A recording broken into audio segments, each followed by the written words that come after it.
आज हम बात करेंगे महिलाओं के साथ जुड़ी एक ऐसी समस्या जो ज़्यादातर महिलाओं में देखने को मिलती है, जैसे कि फीमेल ब्रेस्ट लंप यानी स्तनों में गांठ। बहुत सारी महिलाओं को स्तनों में गांठ होती है, तो उन्हें डर लगने लगता है कि क्या ये ब्रेस्ट कैंसर है या नहीं। तो 80% चांसेस में नॉन कैंसरस लंप होती हैं और 20% जो होती है वो कैंसरस होती है, और उसमें भी डिपेंड करता है कि वो किस टाइप की है, वो मोबिलिटी है उसमें या नहीं, मार्जिन है या नहीं, और वो पेनलेस है या पेनफुल है, वो चीज़ें एक बार देखनी पड़ती हैं। अगर एक बार डॉक्टर को चेक करनी पड़े तो कंफर्म करने के लिए तो डॉक्टर इसमें ज़्यादातर अल्ट्रासाउंड और बायोप्सी करवाते हैं।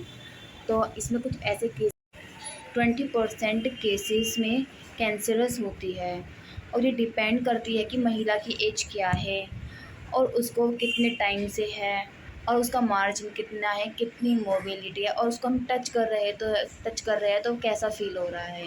ये कैंसरस के लक्षण होते हैं। एंड कई बार हम डॉक्टर इसको चेक करने के लिए, कई बार कैंसर कंफर्म करने के लिए टेस्ट करते हैं, ब्रेस्ट अल्ट्रासाउंड और वहाँ के टिश्यू से मतलब बायोप्सी करवाते हैं। और अगर हम इसको और ज़्यादा समझें तो ये 4 केसेस में डिवाइड हुआ है। इसमें कुछ केसेस हैं वो हम डिफ़ाइन करेंगे अच्छे से।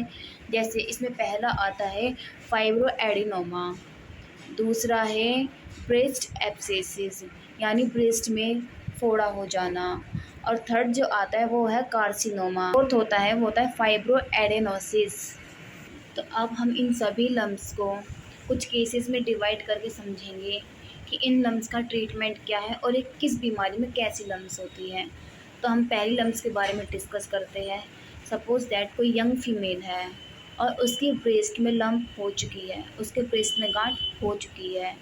उसमें ये सबसे पहले हम ये नोटिस करेंगे कि एक तो वो मूव कर रही है या नहीं, पेनलेस है या नहीं। अगर उसमें दर्द नहीं है, मूव अच्छा वो मूव कर रही है और अच्छी तरह से पता चल रहा है कि यहाँ पे लम्स हो चुका है, तो हम इसे फाइब्रो एडेनोमा कहेंगे। और इसके ट्रीटमेंट में क्या होता है, कई बार ये दवाइयों से भी सही हो जाता है, और if are not possible to for medicine, अगर ये मेडिसिन से पॉसिबल नहीं है तो आपको एक सर्जन के पास रेफ़र किया जाता है, आपको सर्जरी करके गांठ निकाल देता है।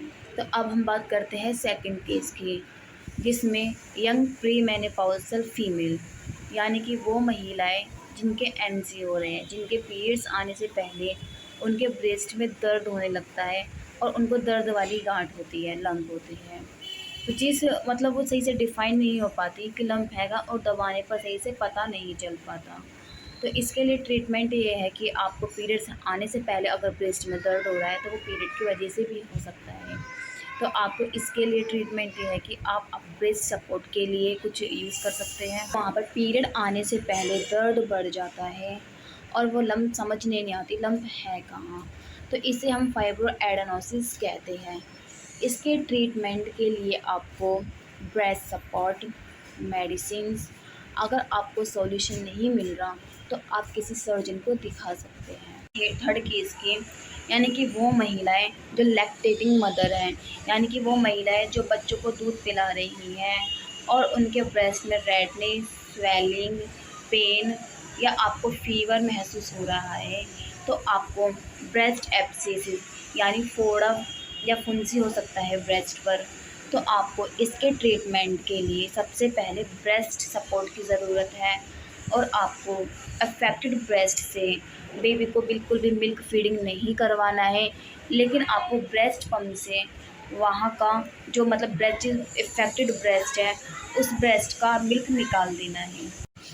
तो एंटीबायोटिक्स फॉर इन्फेक्शन यानी कि आपको इन्फेक्शन के लिए एंटीबायोटिक्स दी जाएंगी और पेन किलर्स दी जाएंगी अगर आपके दर्द है तो।